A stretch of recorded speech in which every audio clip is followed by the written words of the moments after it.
I watched my husband slip something into my champagne at our own wedding. In that single moment, the man I was about to marry became a stranger, and I realized the celebration around me was nothing more than a beautifully decorated trap. Before we begin, a huge thank you to all of you. We've officially hit 500 subscribers. It's a small milestone, but a big deal for us. And now our eyes are set on the 1,000 subscribers goal. To help us get there, please hit the like button, subscribe so you never miss a story, and let me know in the comments where you're watching from and how you're doing. Your support truly encourages us and keeps this channel going. Now, let's jump into the story. My name is Lena Hart, and from the outside, my wedding looked perfect. White roses lined the aisle. Soft music floated through the hall. Friends laughed, glasses clinked, cameras flashed. Everyone said I was lucky marrying Evan Cole, a charming man from a respected family. But luck had nothing to do with what happened next. As the waiter placed 2 champagne flutes on our table, I noticed Evan leaned closer. His smile never faded, but his hand moved quickly. Too quickly. A small motion, a subtle tilt, something dropped into my glass. My heart stuttered. At first, I told myself I was imagining it. Weddings are stressful. Maybe it was nothing. But then I saw the faint swirl in the liquid. Just for a second, before it disappeared. My hands went cold. I didn't confront him. I didn't freeze. Instead, I did something even quieter. When Evan stood up to give his toast, I gently swapped our glasses. No one noticed. No one ever does when a woman is calm. He spoke beautifully about love, loyalty, and new beginnings. His family watched proudly. His mother wiped away a tear. His father nodded with approval. Everyone applauded. Then Evan lifted the glass. He drank. I leaned close and whispered, just loud enough for him to hear. "Wrong glass, darling." The color drained from his face. He tried to smile, but his jaw tightened. His hand shook as he placed the empty flute down. A second later, he staggered just slightly, but enough for me to know I was right. That night didn't end with sirens or screaming.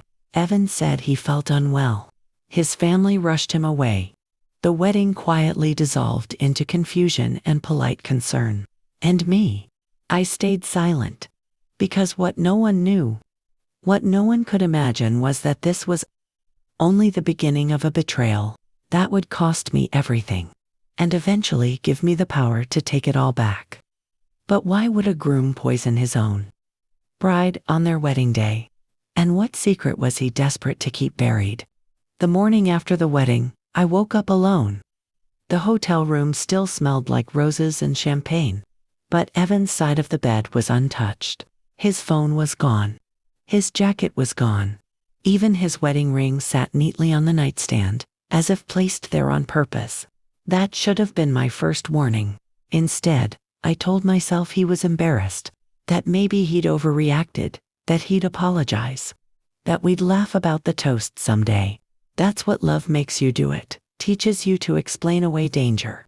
By noon, his mother arrived. She didn't ask if I was okay. She didn't ask what happened. She walked in, sat down, folded her hands, and said calmly, "Lena, we need to talk about last night."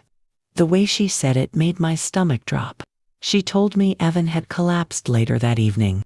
Doctors said he'd ingested something unexpected. Her eyes never left mine as she spoke, as if she were daring me to interrupt. Then came the accusation. She said I must have mixed something into his drink by mistake, or worse, on purpose.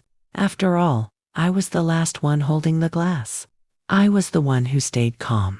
I was the one who didn't rush after him. By evening, Evan's father joined her story. By the next day, it became the family's truth. They didn't shout. They didn't threaten. They smiled. They spoke softly about protecting the family name, about how accidents can look suspicious, about how things could get very complicated for me if I didn't cooperate. Evan still wouldn't speak to me. Then the police came. Not with handcuffs set, but with questions that felt sharp enough to cut. They asked why I changed glasses, why I didn't drink mine, why, I whispered to my husband, why no one else saw what I claimed to see. I realized something terrifying in that moment. They weren't investigating what Evan did. They were building a case against me. Within weeks, my marriage was over in everything but paperwork. Evan filed for annulment, claiming I was unstable. His family spread quiet rumors about my mental health, my past, my intentions. Friends stopped calling. Invitations vanished. Even my own relatives urged me to let it go for peace. The case never officially went to trial. But I lost my reputation, my job, my place in their world. So I disappeared. Not because I was broken, but because I understood something vital. Silence can be a weapon if you know how to use it. But where did I go? And what did I do during those 3 years? No one could find me. I didn't disappear the way people expected. There were no breakdowns, no dramatic exits, no public pleas to clear my name.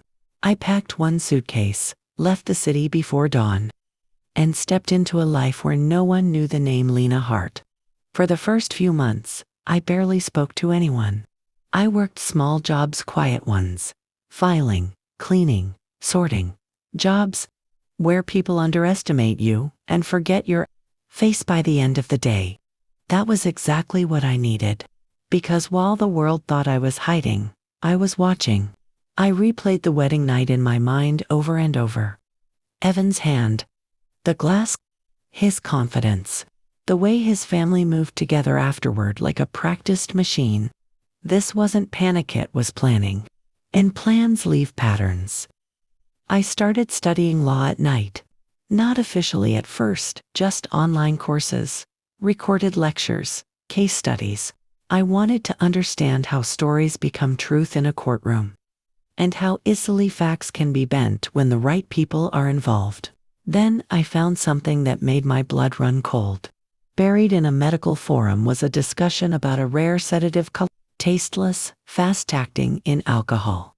It caused temporary weakness, confusion, and collapse. Hard to detect unless you knew exactly what to test for. One comment stood out. It's commonly used by people who want control without long-term harm. I knew then what Evan intended that night. He hadn't meant to kill me. He meant to discredit me. A confused bride, a ruined wedding, a concerned family stepping in to protect their son. I would have woken up dizzy, emotionally. Unreliable perfect conditions to question my memory and my sanity. The glass swap ruined everything. Over the next 2 years, I rebuilt myself quietly. I enrolled properly. I trained. I volunteered with legal aid groups under a different last name. I learned how evidence is preserved and how it's destroyed. I learned how powerful families hide misconduct behind money, lawyers, and silence. And I kept one rule above all else. Never let them know you're coming. Then, one afternoon, an email appeared in my inbox. Subject line, Cole v. Hart civil hearing scheduled. They were reopening the case. Evan was suing me for defamation. He wanted a final victory. A public one. I smiled for the first time in years. Because I wasn't the woman who left with one suitcase anymore. I was ready to walk back into their world, carrying proof. But what evidence could survive 3 years of silence? And who would dare bring it into court? The courthouse looked smaller than I remembered. 3 years ago, just seeing those steps would have made my hands shake. Now, as I climbed them, my heartbeat was steady, calm, focused, because fear only works when you don't understand. The game being played. Evan was already inside when I arrived. He stood near his lawyers, dressed in a tailored suit, confidence etched into every movement. When he saw me, his smile froze just for half a second. It was enough. He hadn't expected me to show up at all. His family sat behind him like a wall. His mother avoided my eyes. His father watched me the way you watch a problem you thought was already solved. I took my seat alone, or at least, that's what they thought. The judge entered. The room settled. Evan's attorney began with a polished speech about reputation, lies, and a bitter ex-wife, desperate for attention. He spoke as if I were already guilty, as if the ending was written. Then something unexpected happened. The doors at the back of the courtroom opened. A woman walked in, tall, composed, carrying a leather briefcase worn at the edges. She didn't rush. She didn't look around. She walked straight toward the front and took the seat beside me. Murmurs spread through the room. The judge paused. "Counsel, are you joining this case?" The woman stood. "Yes, Your Honor," representing the defendant. Evan's smile vanished. He knew her. So did his lawyers. Marianne Keller, a senior attorney known for one thing only: cases no one else would touch. She placed a single folder on the table. It wasn't thick. It didn't need to be. The judge nodded for her to proceed. Marianne didn't attack. She didn't argue. She asked for a brief delay. Submit newly discovered evidence tied directly to the original wedding night. Evan's lawyer objected immediately. Too late, irrelevant, speculative.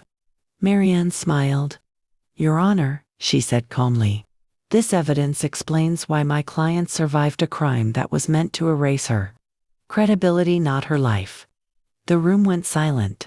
For the first time, Evan looked afraid. Because whatever was in that folder wasn't rumor. It was traceable, verifiable, and it pointed straight back to him. I met his eyes, then really met them, and watched him realize something he'd never considered. My silence hadn't protected him. It had protected the truth. But what exactly was inside that folder, and how could it unravel? A family that powerful. Marianne opened the folder slowly, like she was giving the room time to breathe before the fall. Inside were copies, medical records, lab reports, and a timeline so precise it felt surgical. She began with something simple: the hospital Evan was taken to on our wedding night. Mr. Cole was treated for sudden muscle weakness and disorientation, she said. Doctors labeled it a reaction to alcohol and stress. But that conclusion was reached without one critical test. She turned to the judge. A toxicology screen specific to fast metabolizing sedatives. Evan shifted in his seat. Marianne explained that 3 years earlier, such a test would have required explicit consent and extra funding. Evan's family declined both. Instead, they signed him out early, claiming privacy concerns. That detail alone raised eyebrows. But it wasn't the real blow. Marianne then presented a receipt, time-stamped, itemized, and traced to a private pharmacy 2 days before the wedding. The purchaser used a corporate account linked to one of the Cole family's shell companies. The item: a controlled sedative, legal only for specific medical use. The dosage: small, precise, designed to impair, not kill. Evan's lawyer objected again, voice sharp now. He argued there was no proof the substance was ever used. Marianne nodded. Correct. Which is why we kept looking. She submitted a hotel maintenance report from the wedding venue. It noted a complaint about residue found in a champagne flute during post-event cleaning, flagged, but never followed up on after the family requested discretion. Then came the final piece: a sworn affidavit from a former personal assistant, someone who worked for Evan at the time and left the country shortly after the wedding. She admitted she was instructed to handle a supplement for the bride's drink, provided by Evan himself. The courtroom felt heavy. Evan stared straight ahead, jaw locked.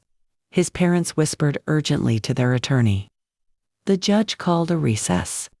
As people stood, Evan finally turned toward me. His voice was low, desperate. "You don't know what you're doing." I met his gaze, unflinching. "I know exactly what I'm doing. Because this wasn't about revenge. It was about making sure the story could never be twisted again.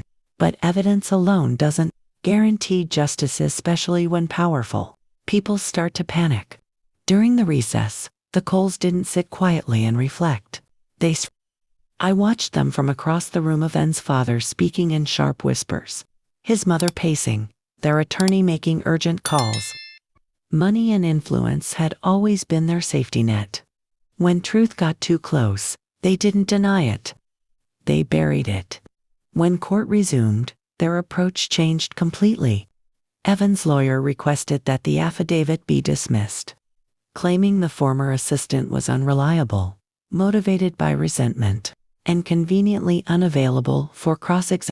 He suggested the evidence was circumstantial, stitched together to humiliate an innocent man. Then came the real threat. He implied that if this case continued, Evan would pursue criminal charges against me for emotional distress, public defamation, and financial damages. He painted me as a woman obsessed with revenge, unable to let go of a failed marriage. I could feel eyes turning toward me again. That familiar doubt. But Marianne was ready. She stood and requested permission to call a witness zone 1. Physically present in the courtroom, the judge hesitated. This wasn't on the schedule. Marianne smiled politely. We only confirmed his location this morning. The doors opened once more. A man in a plain gray suit stepped inside. He looked nervous but determined. He avoided Evan's gaze completely. This, Marianne said, is Dr. Samuel Price. A ripple went through the room. Dr. Price had been the on-call toxicologist at the hospital the night of the wedding. He testified that he recommended further testing after noticing symptoms inconsistent with alcohol poisoning. His request was overruled after receiving a call from Evan's father. The reason given? Family privacy. Dr. Price admitted he regretted staying silent for years. But when contacted recently and shown the pharmacy records, everything clicked. He confirmed the sedative's effects matched Evan's symptoms exactly. Evan's mother gasped. Evan stood up. That's enough. He shouted, finally losing control. This is a setup. The judge slammed the gavel. Evan was ordered to sit. His outburst was noted. And just like that, the narrative shattered. No more confident smiles. No more quiet authority. Only panic. Because the truth wasn't just convincing anymore. It was alive, standing, speaking. With the coals exposed and the courtroom turning, the final question remained. What would justice actually look like? The courtroom felt different now. The air was heavier, charged with something Evan and his family couldn't buy or silence anymore. Once truth starts moving, it's hard to stop. The judge adjusted his glasses and reviewed the submitted evidence. Again, slowly, carefully, no rushing, no assumptions. Every second felt deliberate, like a countdown. Evan's lawyer tried one last time to regain control. He argued that even if mistakes were made, there was no direct proof Evan intended harm. That intentions mattered more than suspicions. That reputations shouldn't be destroyed by interpretation. The judge looked up. Intent, he said calmly, is often proven by preparation. Silence. He referenced the pharmacy purchase, the assistant's affidavit, the hospital interference.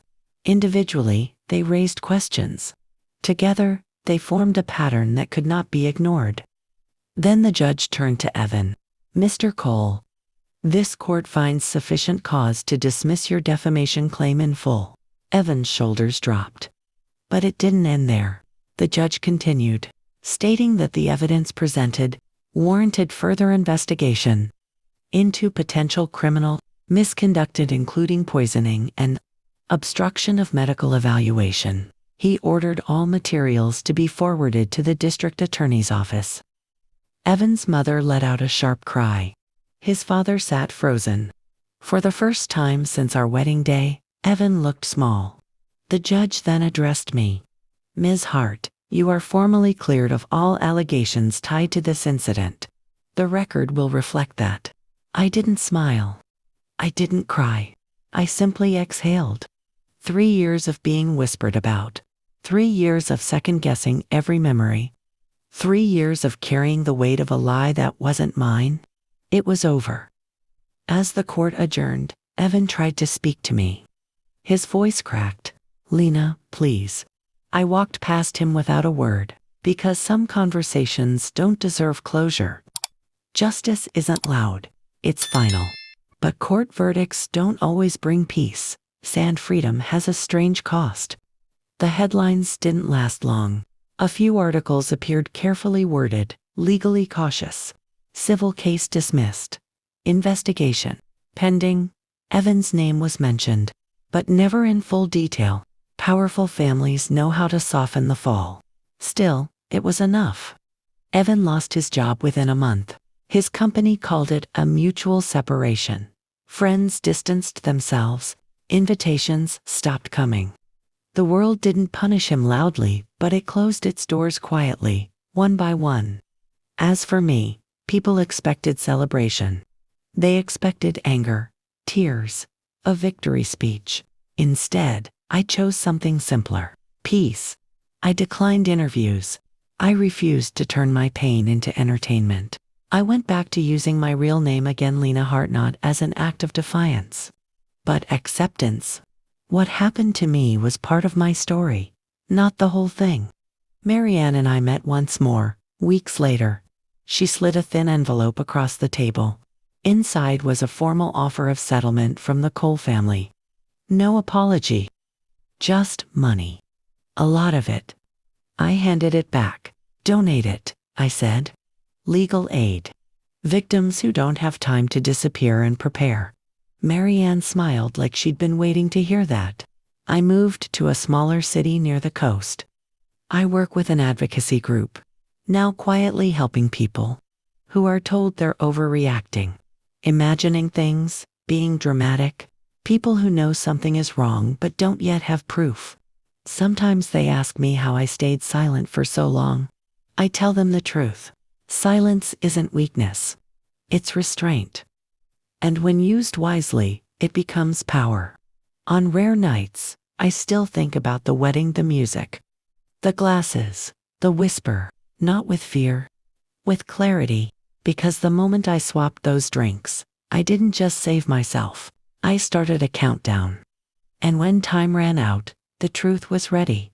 If this story touched your heart, tell me in the comments, what city are you watching from?